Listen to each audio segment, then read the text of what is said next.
Hello বন্ধুরা, good morning. কেমন আছো তোমরা সবাই? আজকে চলে এসেছি রান্নাঘরে। মানে আমি গতকাল এসেছি মার কাছে, কেননা আমার বড় মামা এসছে। বড় মামা তো বাইরে থাকে, আহমেদাবাদে থাকে। তো মামা এসছে, সেই জন্য এসছি দেখা করতে। তো মামা আজকে বেরিয়ে যাবে। তো আজকে আমাদের রান্না বান্না হচ্ছে মটন বিরিয়ানি। মটন নিয়ে এসছে বাবা এখানে 2 কেজি মতো। এইবার মটন বিরিয়ানির প্রিপারেশন চলছে। আজকে দুপুরের খাওয়া দাওয়া হচ্ছে আমাদের মটন বিরিয়ানি। তো এখানে মটনটা আদা জিরে রসুন বাটা, লঙ্কা বাটা, লবণ, হলুদ, সাদা তেল, টক দই সবকিছু দিয়ে দিয়েছি। এবার এটা সুন্দর করে ম্যারিনেট করে নেব। আর এই যে এখানে আলুটা একটু ভাজা ভাজা করে নিচ্ছি।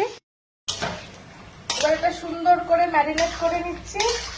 হাত দিয়ে করবো না, কেননা যেহেতু লঙ্কা আছে হাতটা জ্বালা করবে, সেই জন্য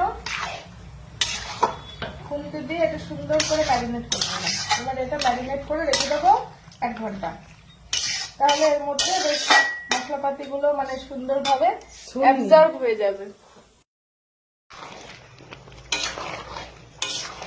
মাংসটা সুন্দর করে কষিয়ে নিচ্ছি। হ্যাঁ, আদা দিয়েছি। বড় কড়াই হলে আমার নাড়তে একটু সুবিধা হয়, এটাই ঠিক আছে। হ্যাঁ, আর এখানে পেঁয়াজের বেরেস্তা বানিয়ে রেখে দিয়েছি। আর এই কিছু নরম মাংস ছিল চর্বি টাইপ, সেগুলো একটু কষিয়ে তুলে রেখে দিলাম।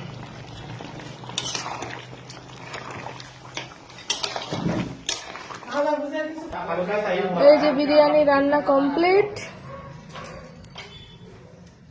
এই হলো আমাদের মটন বিরিয়ানি। এই হলো মটন বিরিয়ানি। এবার হবে আমাদের খাওয়া দাওয়া। ফোনের ক্যামেরা আমার খুব একটা ভালো না, তাই ভালো বোঝা যাচ্ছে না, কিন্তু সুন্দর কালার হয়েছে, সুন্দর ডিজাইন হয়েছে। আমরা এই 4 জন মানুষ, 4 প্লেট বিরিয়ানি।